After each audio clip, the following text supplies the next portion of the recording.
Hi, I'm Tim. Welcome to Watchbox, and thanks for logging on. If you love this watch, email me, tmosso@thewatchbox.com.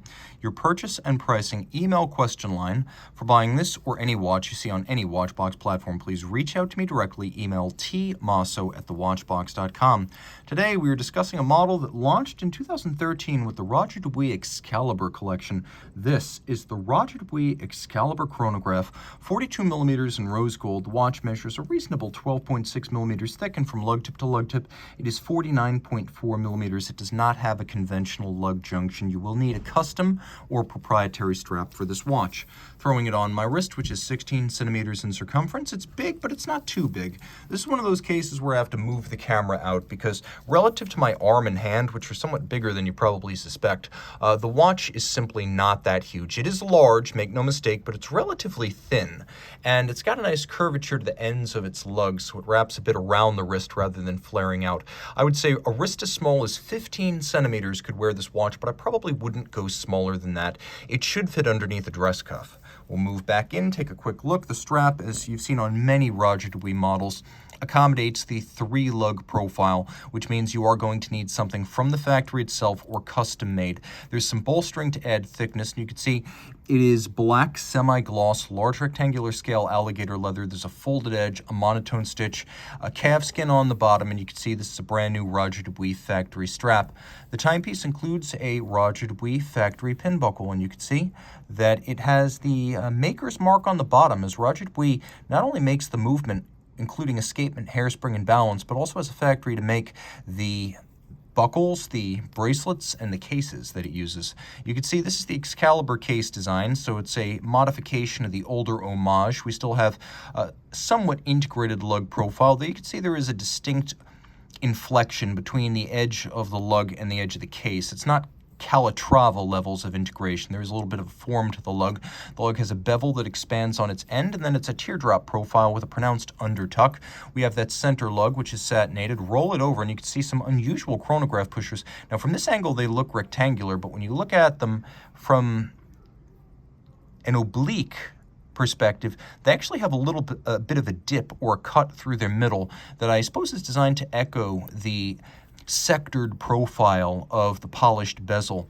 Now, the timepiece does include a Roger Dubuis factory branded crown, a polished bezel profile, and then a dial that includes a combination of silver sunburst with lovely applique rose gold Roman numerals, highly stylized. There's a stepped track outboard for reading minutes, seconds, and chronograph fractions of seconds.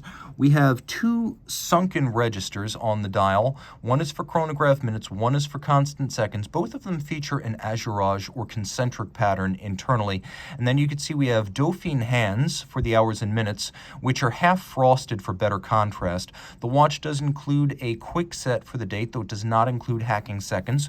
When you turn it over, you can see, well, first things first, it's 30 meters water resistant, which is standard for a dress watch.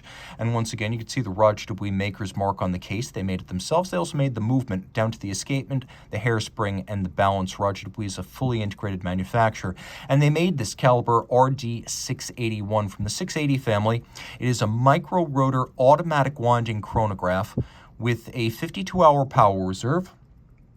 You could see that the movement features Geneva hallmark finish, and the Geneva hallmark is signed onto the movement. So we get beautiful mirrored anglage on the edge of the bridges, engine turning on the base plate, satination on the wheels, black polished screw heads with chamfered slots, chamfered circumference, and then you can also see Côte de Genève across the bridges. But you'll also note that the steel components of the chronograph, they are satinated on their top and then beveled on their edge. You can see that well. That is not easy to do on steel. Steel is more difficult to finish than rhodium-plated brass, which is what the rest of the movement is.